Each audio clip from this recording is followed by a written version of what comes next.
wa Nyandarua, mtoto wa Mamau.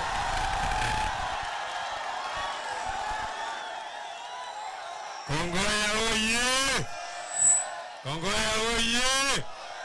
Kongoya Rambe! Na muko wengi. Kongoya Rambe! Weka kidole juu ndio tuone. Kongoya Rambe! Kasongo ende asiende. Muizi ende asiende. Muaji ende asiende. Unajua huyu Kasongo nilikutana naye Wednesday. Alikuwa amekuja Olkalao. Mimi nilikuwa naongea nikiangalia mbele. Nikaanza kuongea. Nikaongea. Kuangalia nyuma nikaona Kasongo. Nikaona ndio huyu Kasongo. Mwenye tumekuwa tukitafuta. Mtu amejificha siku nyingi. Sijaonana naye siku nyingi. Nikamwangalia macho kwa macho. Kamera kama hii nikamwambia, wewe Kasongo wewe. Wewe Kasongo wewe. Na kuheshimu lakini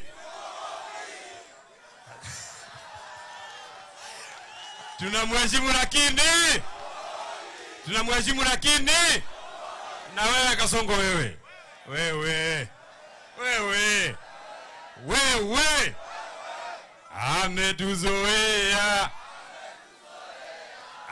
ametuzoea Kasongo. Kongoya oye! Huyu Kasongo tunamwambia hatumwezi kumwogopa kwa sababu siku ile alikuwa nakimbia, analia sana, amefinywa na Uhuru Kenyatta akitafuta watu wa kusimama na yeye. Sisi watu wa Mount Kenya tulisimama na yeye. Ni kweli ama si kweli? Tuliongozwa na Rigathi Gachagua, tukapigia yeye kura zaidi ya 47% ya kura zake zote. Sasa tumemwambia Rigathi Gachagua, fundi anajua kujenga, anajua kubomoa. Tubomoe tusibomoe? Bomoe tusibomoe? Na unajua mimi na Rigathi Gachagua pale Mount Kenya tumeshika yeye mahali fulani anasikia uchungu. Tumeshika mahali fulani. Tufinye tusifinye? Tufinye tusifinye? Wacha niona watu wanasema tufinye. Mwisho, mimi nataka niwashukuru sana watu ya Nyali, constituency ya Nyali, kwa sababu ya kutupatia kiongozi huyu, kiongozi shupavu, kiongozi shujaa. Kijana huyu anaitwa Mohamed Ali. Huyu Mohamed Ali ametishwa. Huyu Mohamed Ali amepatiwa pesa, lakini amesema yeye atasimama na ukweli.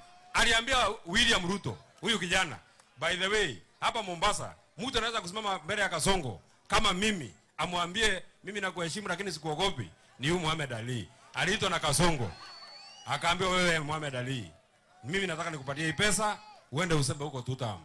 Yeye akauliza Kasongo, wewe Kasongo wewe, kama saa hii unasema na huko tamu ya kwanza watoto wapigwe risasi ya mguu, tukikupatia tamu ya pili tutapiga risasi wapi?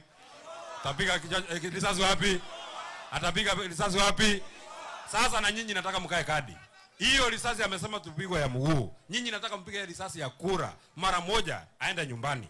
Zamani Mheshimiwa Kalonzo Musyoka tulikuwa tumesema huyu Kasongo aende Sugoi, lakini tumebadilisha mawazo. Tumepigia watu nyumbani Sugoi, wamesema hamutaki.